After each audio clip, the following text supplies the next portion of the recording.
आइए अब देखिए जरा, शुभेंदु की सरकार बनने के बाद बंगाल में उन मुद्दों पर एक्शन हो रहा है जो सबसे बड़ा मुद्दा हुआ करता था।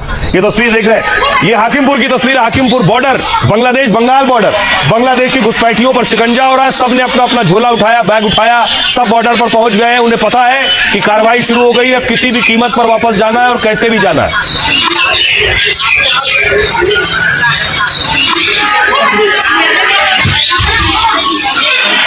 देख रहे हैं लोगों की भीड़, अपना झोला बैग बस्ता लेकर सब बैठे। तो न सिर्फ बंगाल बल्कि ये तस्वीर देखिए, सूरत की तस्वीर है, अहमदाबाद में भी बांग्लादेशी घुसपैठियों पर रेड हुई है और भारी संख्या में संदिग्ध लोगों को पकड़ा गया है और उनकी परेड कराई गई।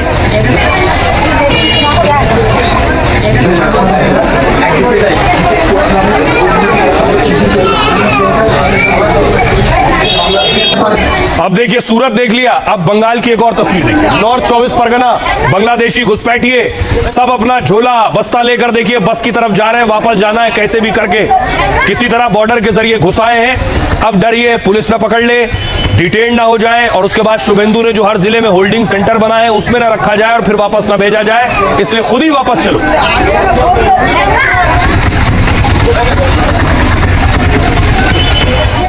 और आइए अब आपको बताऊं कैसे गुजरात से लेकर बंगाल तक एक्शन हो रहा है। दरअसल बंगाल के बाद गुजरात में भी घुसपैठियों पर कार्रवाई हुई है। एक ही दिन में गुजरात से 500 बांग्लादेशी घुसपैठिए पकड़े गए। घुसपैठियों के खिलाफ 30 टीमों ने ऑपरेशन डेल्टा हंट चलाया। इसमें क्राइम ब्रांच, साइबर ब्रांच और पुलिस की स्पेशल टीम उतरी।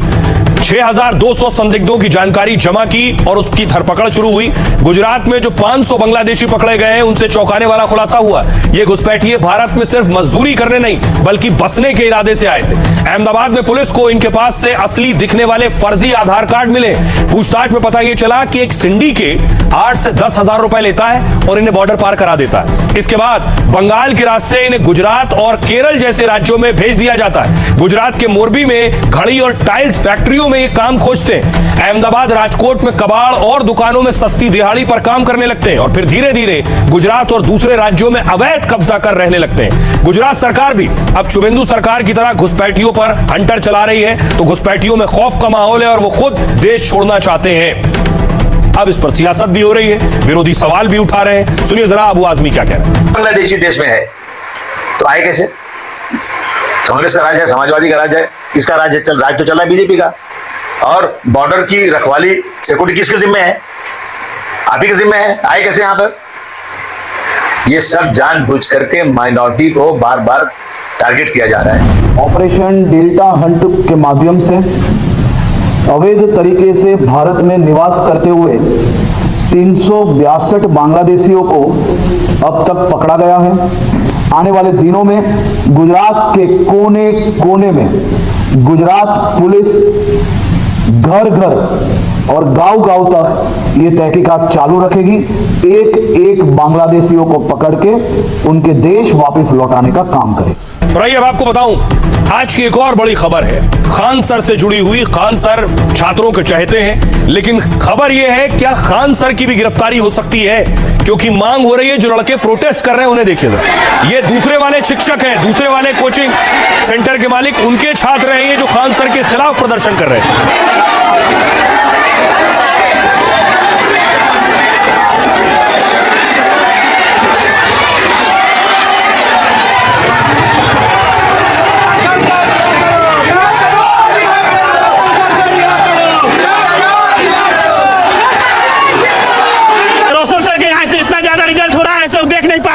कि मेरा फैन फॉलोइंग कम रहा है, इसलिए अपने से बम चलवा लेते हैं, गोली चलवा लेते हैं। तो प्रूफ नहीं है, आप तो उनका गिरफ्तार होना चाहिए। रोशन सर को रिहा चाह रहे हैं, रोशन सर को रिहा चाह रहे हैं। रोशन सर को रिहा करो।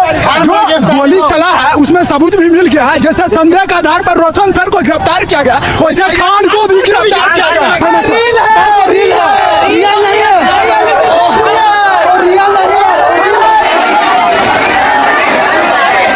अब देखिए, अब आपको दिखाने जा रहा हूं क्यों ये खान सर की गिरफ्तारी की मांग कर रहे हैं, उसके पीछे वजह ये। खान सर ने कहा था कोचिंग के बाहर गोली चली, अब देखिए लड़के गोली चला रहे हैं। कौन है मैं आपको बताऊंगा, पहले देखिए खान सर कोचिंग के बाहर क्या गोली चल रही है।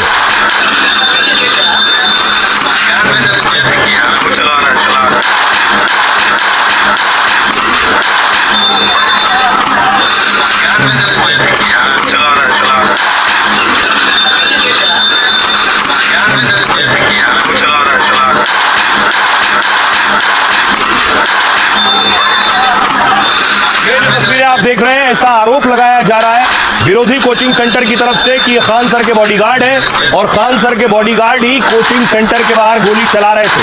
सच क्या है, झूठ क्या है, इसका पता पुलिस लगाएगी। क्या वाकई खान सर के बॉडीगार्ड हैं या कोई फर्जी वीडियो विरोधी कोचिंग सेंटर ने जारी किया।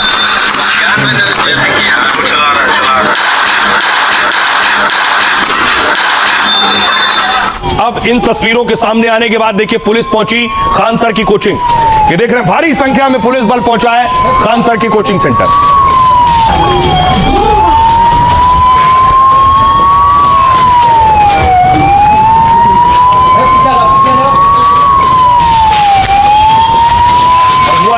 जब पुलिस पहुंच गई, तस्वीरें आ गई बॉडीगार्ड की, तो बॉडीगार्ड को पुलिस ने उठा लिया। पहले बॉडीगार्ड को पुलिस ने डिटेन किया था और उसके बाद खान सर के बॉडीगार्ड गिरफ्तार कर लिए गए।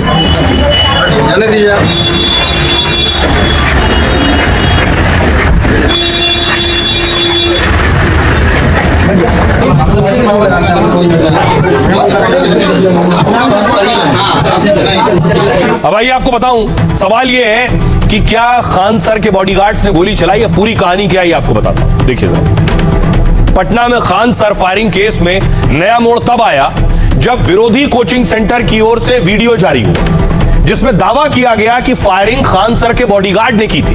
तस्वीरों में भी बॉडीगार्ड बंदूक लोड करते नजर आ रहे हैं। वो हैं बॉडीगार्ड या नहीं, पुलिस जांच करेगी। भीड़भाड़ के दौरान बंदूकों से हवा में फायर करते दिख रहे हैं। हालांकि एनडीटीवी वीडियो की पुष्टि नहीं करता है कि यह कब का है। वीडियो के साथ विरोधी कोचिंग सेंटर की ओर से प्रेस कॉन्फ्रेंस की गई। आदर्श कुमार ने वीडियो जारी कर आरोप लगाया कि आदर्श कुमार ने कहा कि पूरी घटना पहले से प्लान की गई थी। बड़ा आरोप लगाया कि फायरिंग खान सर के कहने पर की गई और इतना ही नहीं, ज्ञान बिंदु टीम ने खान सर की गिरफ्तारी की मांग की। कहा हिंसा में हमारे कोचिंग डायरेक्टर रोशन आनंद कहीं नजर नहीं आ रहे। वो जो उधर पुलिस के साथ खड़े वो रोशन आनंद हैं, उनकी गिरफ्तारी हो गई। कहा जा रहा है फिर गिरफ्तारी उनकी क्यों हुई है, ऐसा है तो खान सर को भी गिरफ्तार करो।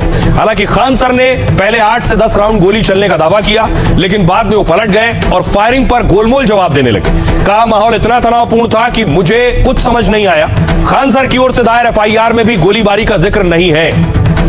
आइए अब आपको रिपोर्ट दिखाते हैं। हमारे सहयोगी सोमू आनंद वहां मौजूद थे जहां विरोधी कोचिंग सेंटर के जो मालिक है गिरफ्तार किए गए, उनके छात्र प्रोटेस्ट कर रहे थे। उनकी रिपोर्ट देखिए और सुनिए। सवाल ये उठ रहे कि आखिर खान सर ने ये बात क्यों छिपाई कि उनके गार्ड्स ने फायरिंग की थी। और अब ये नजारा देखिए आप, ये रोशन आनंद जो कि ज्ञान बिंदु कोचिंग सेंटर के डायरेक्टर हैं, उनके कोचिंग के बाहर बड़ी संख्या में स्टूडेंट्स इकट्ठा हुए हैं और वो सब लगातार अब ये मांग कर रहे हैं कि रोशन आनंद की गिरफ्तारी जो हुई है अब उन सरकार का 1 महीना हुआ। दूसरी तरफ दीदी के लिए बुरी खबर यह है, एक्सपर्ट्स ये कह रहे हैं जो हालात पार्टी में बन रहे हैं, क्या महाराज जैसा हाल होगा जैसे उद्धव से उनका पार्टी और निशान चला गया। दीदी का निशान है फूल।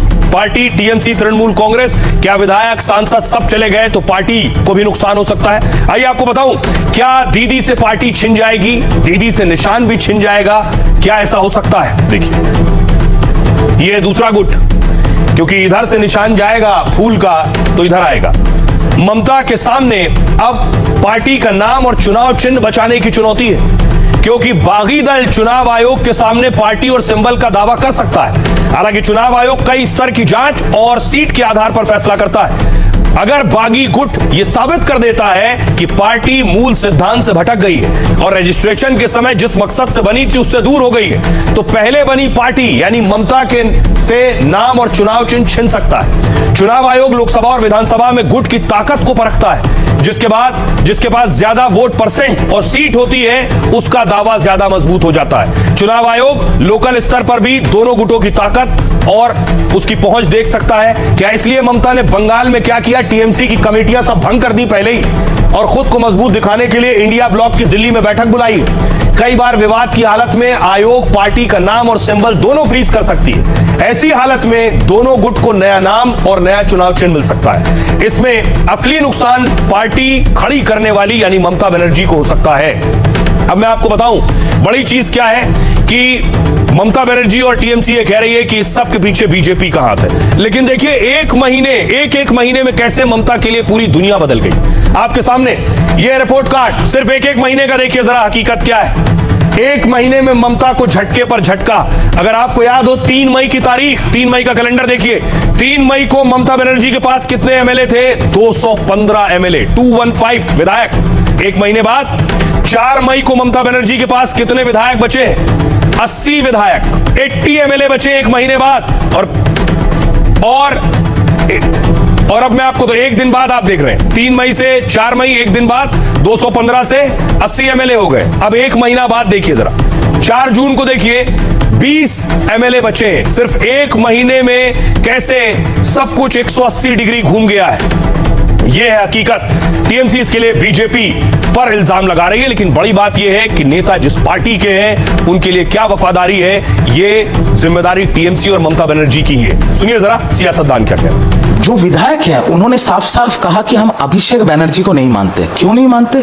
क्योंकि ये जो बॉस कल्चर, हम जो बोलेंगे वही करना पड़ेगा, ये जो इतना साल का दुर्व्यवहार, इतना साल की बेइज्जती, वो ऐसे फोन करके बात करते थे जैसे हम लोग पार्टी के कर्मी नहीं, उनके पाले हुए गुलाम हैं।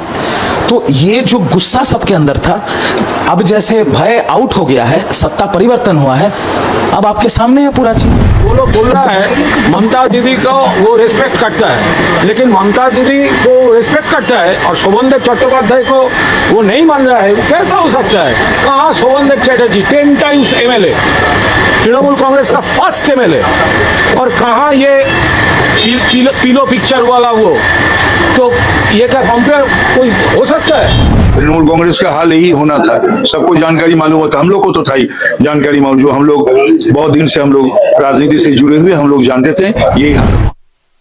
बीजेपी के कार्यकर्ता सड़कों पर उतरे थे, शुभेंदु की सरकार बने 1 साल हो गए, जश्न हो रहा है सड़कों पर।